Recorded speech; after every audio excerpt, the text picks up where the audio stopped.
தொடர்ந்து தன்னுடைய முதற்கட்ட கருத்தை முன்வைக்க மூத்த பத்திரிகையாளர் யார் அந்த நாதாரி? மரியாதையா பேசியா? நான் தான் மூத்த பத்திரிகையாளர். அந்த பயம் இருக்கட்டும். செந்தில்வேல் அவர்களை பேச அன்போடு அழைக்கிறேன். ரொம்ப ஆவலோடு உருவாக்குறாங்களே. நால்வரில் நம்பிக்கை தருவது யார் என்றால், நால்வரில் நம்பிக்கை தருபவர் மாண்புமிகு முத்துவேல் கருணாநிதி ஸ்டாலின்.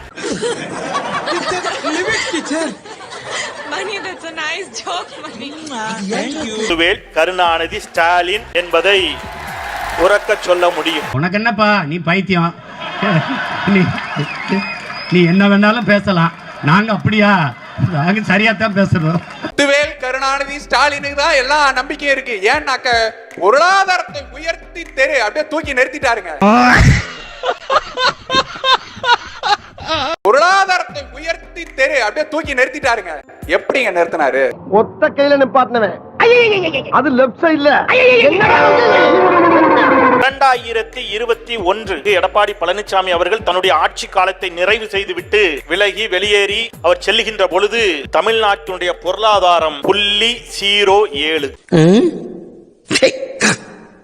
ஏன் இப்படி பாக்குறாரு? அதை உயர்த்தி 11.19 விழுக்காட்டுடன் இந்தியாவிலேயே முதன்மை மாநிலமாக தமிழ்நாட்டை கொண்டு வந்து காட்டியிருக்கக்கூடிய காரணத்தினால் ஸ்டாலின் நம்பிக்கைக்குரியவராக இருக்கிறார். 4.5 லட்சம் கோடி கடன்ல இருந்து 9 லட்சம் கோடி கடன் வரைக்கும் கொண்டு வந்தது இந்த ஆட்சி தானே.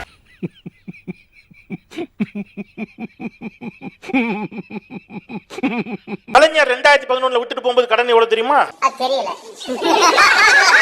அதன் பிறகு 4 வருஷத்துல அம்மையார் வாங்கின கடன் எவ்வளவு தெரியுமா? இந்த 5 ஆண்டுகள்ல எவ்வளவு வாங்கப்பட்டது? நம்ம சுதந்திரம் வாங்கினதுல இருந்து நம்ம திராவிட முன்னேற்ற கழகம் ஆட்சிக்கு வர்றதுக்கு முன்னாடி வாங்கினதை விட இப்ப அதிகமா வாங்கி வச்சிருக்கமே. அதாலே வர்க்கீஸ் அங்கதான் நிக்கிறான், வர்க்கீஸ் அங்கதான் நிக்கிறான், வர்க்கீஸ். 4,74,000 கோடி கடன் இந்த 5 ஆண்டுகள்ல வாங்கப்பட்டிருக்கு. இதான்டா திமுக, இதான் திமுக, மறந்துடாத. இந்தியா டுடே சி ஓட்டர் கருத்து கணிப்பு சமீபத்தில் வந்தது. முத்துவேல் கருணாநிதி ஸ்டாலின் தலைமையான திராவிட முன்னேற்ற கழகத்திற்கும் 2ஆம் இடத்திற்கும் 12%. அது சட்டமன்ற தேர்தலுக்கு உண்டான கருத்து கணிப்பு அல்ல, அது பாராளுமன்றத்துக்கு உண்டான கருத்து கணிப்பு.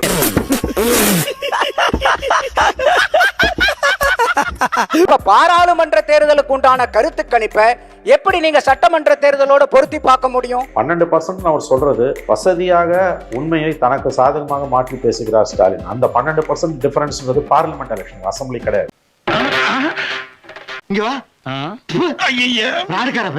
அவன் சினிமால பாக்குறதுக்கே, ரீல ஓட்டுறதுக்கே பாக்க பிளாக்ல டிக்கெட் வாங்கி வர்றான். மச்சி இவன்டா. ஆமாடா இவன்டா. எவன்டா? இந்த கூட்டம் தான் அது விஜய பார்க்க வரும், அது விஜய பார்க்க வரும். அதுக்கு தன்மானம், சுயமரியாதை, சமூக நீதி, திராவிடம், இந்துத்துவம், தேசியம் எதுவும் தெரியாது. அதுக்கே நான் என் மூஞ்சிய கக்கூஸ் போற மாதிரி வச்சுக்கிறேன். சீ, நல்லா வையே. விஜய பாத்துட்டேனே, நான் விஜய நேர்ல பாத்துட்டேனே, பக்கத்துல பாத்துட்டேனே. நீ பர்ஃபார்மன்ஸ் எல்லாம் பண்ண வேணாம், உன்னை பார்த்தாலே தெரியுது பைத்தியம் மூச்ச குரங்குன்னு.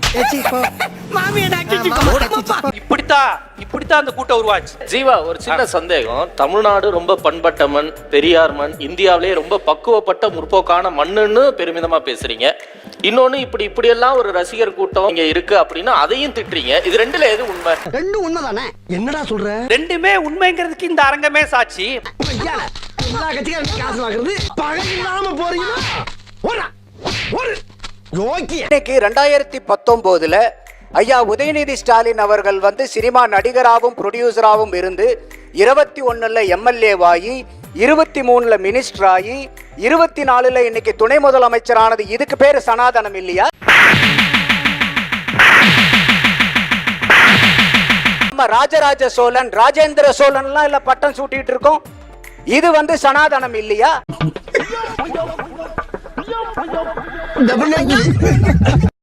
மேடையிலேயே பொன்முடி ஐயா ஒரு அம்மாவை பார்த்து, ஏமா நீ எஸ்சி தானே, நீ எஸ்சி தானன்னு பொன்முடி ஐயா கேட்டதுக்கும் ஆராசாவை நீங்க பெரம்பலூர்ல இருந்து நீலகிரி தூக்கி போட்டதுக்கு என்ன சார் வித்தியாசம் இருக்கு? கண்டுட்டாளையா, சூட்சமத்தை கண்டுட்டாளே. எங்க இருக்கு உங்களுடைய சமத்துவம்? எங்க இருக்குது உங்களுடைய பெண் உரிமை? இன்னைக்கு தமிழ்நாட்டுல பெண்களுக்கு பாதுகாப்பு இல்லாத மாநிலமா இருக்கு. அது எங்க இருக்கு? நெக்ஸ்ட் போக்சோல 6999 மகளிர் பாதிக்கப்பட்டிருக்காங்கன்னு 104 கோடி நஷ்டஈடு கொடுத்திருக்கீங்கன்னு கேளுங்க. இதெல்லாம் ஒரு பெருமையா பாஸ்? எனக்கு பெருமடா எருமை. விஜய் வந்தா இதெல்லாம் மாத்திடுவாரா? எல்லாம் நடிகர் சொன்னீங்கல்ல, எம்ஜிஆர் நடிகர் இல்லையா? ஜெயலலிதா நடிகர் இல்லையா? முதலமைச்சர் ஸ்டாலின் நடிகர் இல்லையா? அவர் மகன் முதலமைதி நடிகர் இல்லையா? நீ கேட்ட ஒவ்வொரு கேள்வி என்ன செருப்பால் அடிச்ச மாதிரி இருக்குடா. மாதிரி இல்ல, உண்மையிலே செருப்பால தான் அடிச்சது. கருணாநிதி நடிகர் இல்லையா? அவருடைய ஆசான் அண்ணா நடிகர் இல்லையா? என்ன பேசுறீங்க? தோத்துக்கிட்டே இருக்கீடா. 4 ஆண்டுகளுக்கு முன்னாலே கரண்ட் பில் எவ்வளவு, இப்ப எவ்வளவு?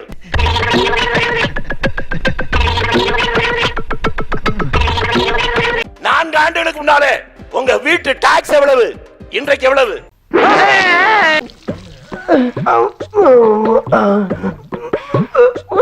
வெறும் 4.5 ஆண்டுகள்ல 5 லட்சம் கோடி புதிதாக கடன் வந்திருக்கு. இது யார் கட்ட போறது? இதுக்கெல்லாம் யார் காரணம் தெரியுமா?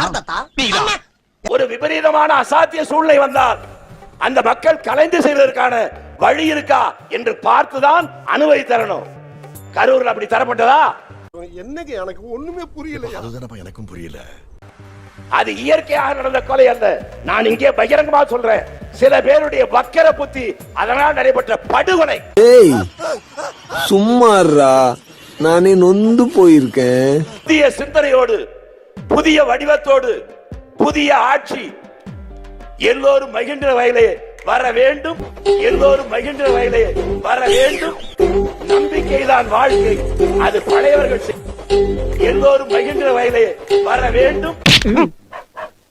இந்த கண்ணையெல்லாம் பார்த்து சொல்ல முடியாதுடா, மண்ணள்ளி தான் போடலாம். போடா. ஐயோ, அங்க பாரு, அவன் மட்டும் எப்படி பாக்குறானு. ஏன்டா அப்படி குறுகுறுன்னு பாக்குற? ஏன்பா 1 ஹவரா ஒன் டே மேட்சை உத்து பாக்குற மாதிரி பாத்துக்கிட்டே இருக்கிறியே. இளம் விதவைகள் அதிகமாயிட்டாங்க இல்லையா? இங்கே மொத்த இந்தியாவிலேயே இளம் விதவைகள் தமிழ்நாட்டில் தான் அதிகமா இருக்கிறாங்க. நாங்கள் வந்தால் டாஸ்மார்க்கை மூடுவோம். அவன் கிழிப்பா, அவன மகனா நாய். நாங்கள் வந்தால் எங்கள் கட்சிக்காரர்கள் நடத்தக்கூடிய சாராய ஆலைகளை மூடுவோம் எல்லாம் சொல்லிட்டு இப்ப பண்ணீங்களா? நான் உங்ககிட்ட விளையாட்டா பேசுற புராணிக்கு நம்பிட்டீங்க. ஐயோ ஐயோ. பாஜகவை நாங்கள் எதிர்ப்போம். எப்போ? மோடி அவர்களை பாக்குற வரைக்கும். மோடி இறங்கி வர்றாருன்னா வெள்ளக்கொடையை பிடிச்சிட்டு நின்றுவோம். விமான நிலையத்தில் லேசாக துரல் போட்ட போது எல்லாரும் ஊர்ல கருப்பு கொடை பிடிப்பான். கருப்பு கொடை பிடிச்சோன்னா கோச்சுக்கு போறாரு. மோடிட்டு வெள்ளை கொடை தூக்கி போனார் பாத்தீங்களா?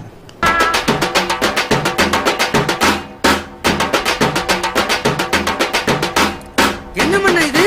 சமாதான கொடியை காட்டி ஆடி வருகிறான். ஆற்றல் தரும் என்று நம்பி திராவிட முன்னேற்ற கழகத்தின் தலைவர் மாண்புமிகு மு.க. ஸ்டாலின் அவர்கள் சட்டையை கிழித்துக் கொண்டு பஸ்ல கார்ல இருந்து இறங்கின கொடுமையை பார்த்தோம்.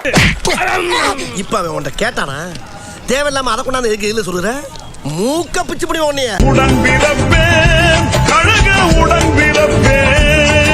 எங்களை எல்லாம் அங்கிருந்து குண்டு கட்டாக தூக்கி அடித்து உதைத்து ஷூ காலால் மிதித்து அங்க பாரியா தான் உயிரியே பணைய வச்சு என்னமா போராடுறாரு.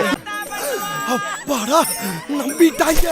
எங்களுடைய சட்டைகளை எல்லாம் கிழித்து சட்டையெல்லாம் ஏற்கனவே உட்காயம் வேற ஏற்படுத்தப்பட்டிருக்கிறது.